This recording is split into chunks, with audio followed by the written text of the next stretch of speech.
ఈ ఉదయమున నీవు ఎవ్వరినీ కలుసుకొనక ముందు ప్రభువును కలుసుకో. నీవు ఎవ్వరినీ చూడకముందు ప్రభువును చూడు. నీవు ఎవ్వరితో మాట్లాడకముందు ప్రభువుతో మాట్లాడు. నీవు దేనిని వెదకకముందు ఆయన రాజ్యమును, నీతిని వెదకు.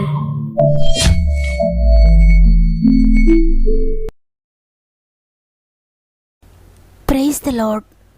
ఈ ఉదయకాలమున గాడ్ ఫస్ట్ అనే వాగ్దాన కార్యక్రమానికి హృదయపూర్వకంగా మిమ్మల్ని అందరినీ ఆహ్వానిస్తూ ప్రభు నామంలో మీ అందరికీ నా యొక్క ప్రత్యేకమైన శుభములు తెలియజేస్తున్నాను. ప్రియ సహోదరి, ప్రియ సహోదరుడా, మీరందరూ ఎలా ఉన్నారు? దేవుని కృపలో, ఆయన దయలో మీరంతా వర్ధిల్లుతున్నారని దేవుని స్తుతిస్తున్నాను. ఉదయాన్నే మనం దేవునితో సహవాసం చేయడానికి, ఆయనతో గడపడానికి ఆయన మనకి ఇస్తున్న ఈ అద్భుతకరమైన భాగ్యమును బట్టి దేవునికి కృతజ్ఞత చెల్లిస్తూ ఉన్నాను. ఎందుకంటే మన భారాలు, మన బాధలు, మన బాధ్యతలు ఈ లోకంలో ఎవరితో చెప్పినా వారెవరు కూడా మనకు సహాయం చేయలేరు. కానీ ఆయనతో మన భారం పంచుకుంటే, ఆయనకు మన బాధ చెప్పుకొని ఆయనపై ఆధారపడితే తప్పకుండా కృపతో మనల్ని లేవనెత్తుతాడు. ఈ లోకంలో నీ పక్షంగా ఎవరున్నా లేకపోయినా, ఏ విషయంలోనైనా, ఏ ప్రదేశంలోనైనా, ఏ సమయంలోనైనా దేవుడు నీ పక్షంగా కార్యం చేయబోతున్నాడు. అంతేకాకుండా మీలో ఇంకెవరికైనా ప్రేయర్ రిక్వెస్ట్ ఉంటే కామెంట్స్ ద్వారా నాకు తెలియచేయండి. మిమ్మల్ని, మీ సమస్యలన్నింటినీ కూడా సృష్టికర్త చేతులకు అప్పగిస్తున్నాను. మీరు కూడా ఆయన చేతుల్లో ఒదిగిపోండి. ఆయన మార్గంలో, ఆయన చిత్తానుసారంగా నడవండి. తప్పక మిమ్మల్ని గురించి ఆయన కేర్ తీసుకుంటాడు. భయము లేని, ఆందోళన లేని దినాలను దేవుడు మీకు ఇవ్వబోతున్నాడు. సమస్త మహిమ, ఘనత, ప్రభావములు దేవునికి చెల్లునుగాక. ఈరోజు దేవుడు మనకు అనుగ్రహిస్తున్న శ్రేష్టమైన వాగ్దానం మత్తయి సువార్త 6వ అధ్యాయము 26వ వచనము. ఆకాశ పక్షులను చూడుడి, అవి విత్తవు, కోయవు, కొట్లలో కూర్చుకొనవు, అయినను మీ పరలోకపు తండ్రి వాటిని పోషించుచున్నాడు. మీరు వాటికంటే బహుశ్రేష్ఠులు కారా? నిజమే. భవిష్యత్తు ఎలా ఉంటుందో, ఏమి తింటామో, ఏమి త్రాగుతామో, ఏమి ధరించుకుంటామో అని రేపటిని గురించి చింతిస్తున్న మీతో దేవుడు మాట్లాడుతున్నారు. చూడండి, ఆయన ఎంత ప్రేమతో ఈ మాట చెప్తున్నారంటే, మీ హృదయంలో ఉన్న కలవరం తీసేయడానికి ఆయన సృష్టిని మీకు చూపిస్తూ ఉన్నాడు. నేను ఈ సృష్టిని అంతటిని నడిపిస్తున్న వాడను కదా. ఈ సృష్టిని నేను ఇంత చక్కగా నడిపిస్తూ ఉన్నాను. ఈ సృష్టి అంతటిలో కూడా మీరు ఎంతో ప్రత్యేకమైన వారు. నా పోలికలో, నా వల్లే మిమ్మల్ని చేసుకున్నాను. నేను మిమ్మల్ని పోషించలేనా? మీకు కావలసినవన్నీ నేను సమకూర్చలేనా అని బాధపడుతూ, చింతిస్తూ ఉన్న నీతో ప్రభు మాట్లాడుతూ ఉన్నారు. ఆకాశ పక్షులను చూడండి, అవి చేలు దున్నడం లేదు, విత్తనాలు విత్తడం లేదు, పంట పండించడం లేదు, కొయ్యడం లేదు, కొట్లలో కూడా కూర్చోకోవడం లేదు.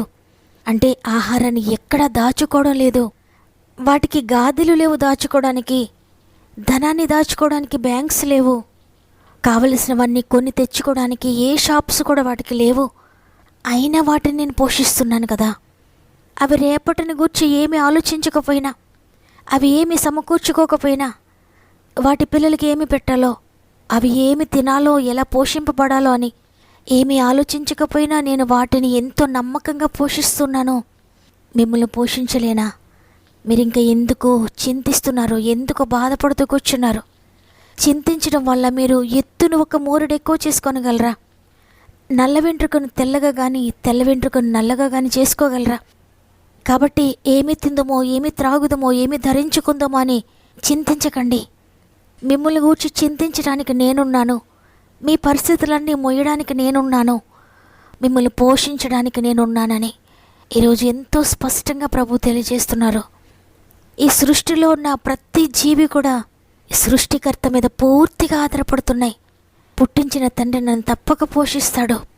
నేను ఉదయం లేచేసరికి ఆయన నా కొరకు అన్ని సిద్ధపరిచి ఉంచుతాడని గొప్ప నమ్మకాన్ని తండ్రి మీద ఉంచి నిశ్శబ్దంగా ప్రభు వైపు చూస్తూ ఆయనను స్తుతిస్తున్నాయి. లేచిన వెంటనే తెలతెలవారుతూ ఉన్నప్పుడు మనకు పక్షుల శబ్దాలు వినబడుతూ ఉంటాయి. ఎంతో ప్రశాంతంగా సృష్టికర్త వైపు చూస్తున్నాయి. లేచిన వెంటనే సృష్టికర్తను స్తుతిస్తూ ఉన్నాయి. ఆయనపై ఆధారపడిన వాటిని ఆయన తప్పక పోషిస్తున్నాడు. అడవిలో అరిచి కాకి పిల్లను కూడా ఆయన పోషిస్తున్నాడు. అవి లేచేసరికి వేటికి ఏ ఆహారం కావాలో రెడీ చేసి పెడుతున్నాడు దేవుడు. మన చిన్న కుటుంబానికి ఆహారం తయారు చేసుకోవడానికి మనం ఎంతో కష్టపడతాం, ఎన్నో సమకూర్చుకుంటాం. కానీ దేవుడు కోట్ల జంతువులకు, కోట్ల పక్షులకు, సముద్రంలో ఉన్న కోట్ల జీవరాశులకు, చేపలకు, సముద్రంలో ఉన్న కోట్ల చేపలకు, ఇతర జీవులన్నిటికీ వాటికి ఇష్టమైన ఆహారాన్ని, శ్రేష్టమైన ఆహారాన్ని ప్రభు సిద్ధపరుస్తున్నాడు. ఒక్కరోజు కాదు, 2 రోజులు కాదు, ప్రతిదినం ఆయన సిద్ధపరుస్తున్నాడు. వాటికి ఎప్పుడు ఏది కావాలో అన్నీ ఆయన సిద్ధపరుస్తున్నాడు. మీరు కూడా అవి ఆధారపడినట్లుగా ఆయనపై ఆధారపడితే వాటన్నిటికంటే శ్రేష్ఠులైన మిమ్మల్ని ఆయన తప్పక పోషిస్తాడు. మీరు లేచేసరికి మీకు ఏది కావాలో అన్నిటిని ఆయన సిద్ధపరుస్తాడు. చూడండి, ఏలియా దేవునిపై ఆధారపడి అడవిలోకి వెళ్ళిపోతున్నాడు. తను కూడా త్రాగడానికి మంచినీళ్ళు కూడా పట్టుకెళ్ళలేదు. వట్టి చేతులతో దేవుని స్తుతిస్తూ నడుచుకుంటూ వెళ్ళిపోయాడు. అడవిలో ఒంటరిగా కూర్చుని ప్రభువుని స్తుతిస్తూ ఉన్నాడు.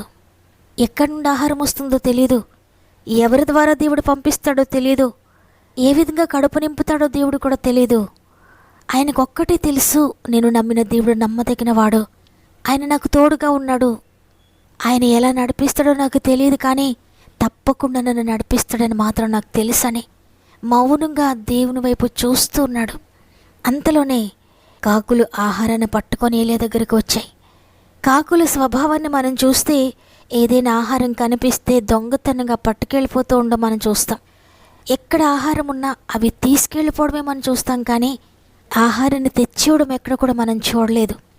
అయితే ఆ కాకులు ఎటువంటి ఆహారాన్ని ఏలియాకు తీసుకొచ్చాయంటే రొట్టెను, మాంసమును కూడా తీసుకొచ్చినట్లుగా బైబిల్ గ్రంథంలో వ్రాయబడి ఉంది.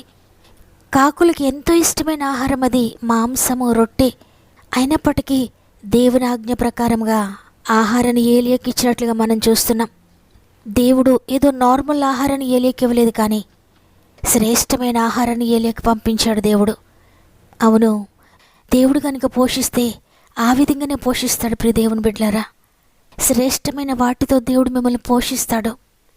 కాబట్టి ఈరోజు ఈ మాటలు వింటున్న ప్రియ సహోదరి, ప్రియ సహోదరుడా, నా కుటుంబం ఎలా పోషించబడుతుంది, నా పిల్లల పోషణ ఎలా, నా పిల్లల చదువులు ఎలా, వారికి ఫీజులు ఎలా కట్టాలి, వారి చదువులు ఎలా కొనసాగించాలి, వారి వివాహాలు ఎట్లా చేయాలి అని ఆలోచిస్తున్నావా?